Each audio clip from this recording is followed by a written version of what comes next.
Welcome to Q&A Wire. In this problem, we have a block that is lying above a horizontal table. The block then moved when a horizontal force was applied to the system. Let's denote this as F sub A. However, the table does not move. Let's denote the mass of the block as small m and the mass of the table as big M. Now, the problem asks us, what is the magnitude of the friction force exerted by the floor on the legs of the table?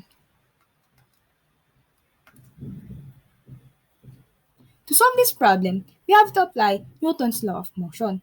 We have to individually determine the forces acting on the block and the table. Let's start first with the block.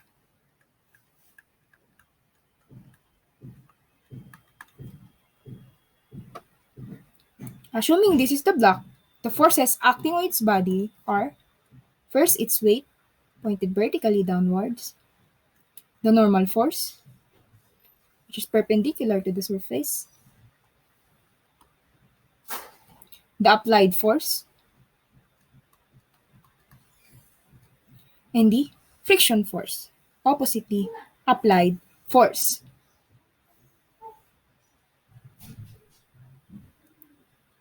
We denote this as F small m.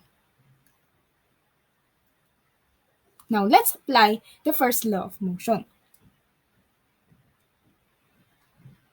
This body is in equilibrium. As such, the summation of the forces on the horizontal plane is equal to 0. And the forces on this plane are the applied force and the friction force, which is negative since it is opposite the applied force. Then the equation becomes applied force is just equals to the friction force. Since the block moved due to the applied force, then we know that the friction force is equals to the product of the coefficient of friction and the normal force.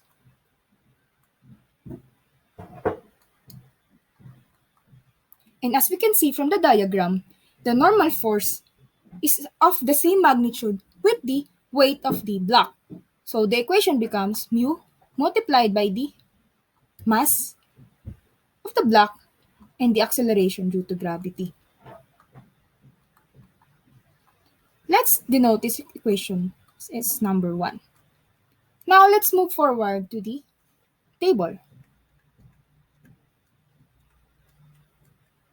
Big M.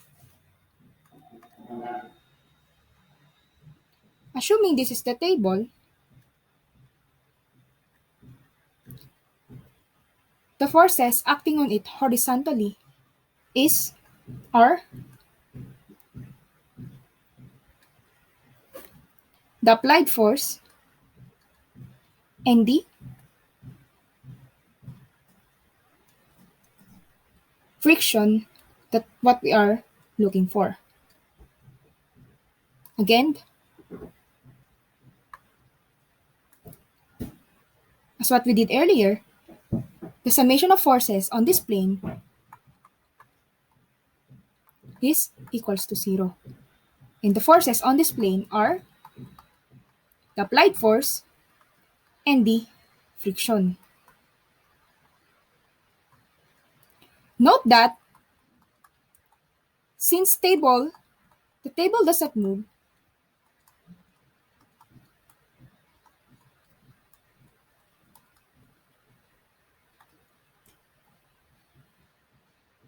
the friction force is not equal to the product of coefficient and the mass, coefficient and the normal force of the table. It is of less than, if it is of less value.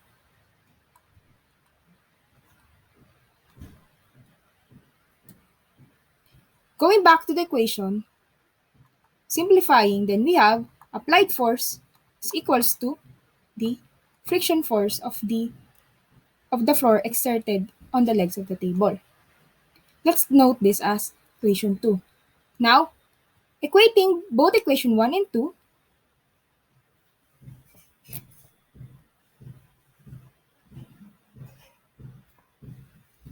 since we know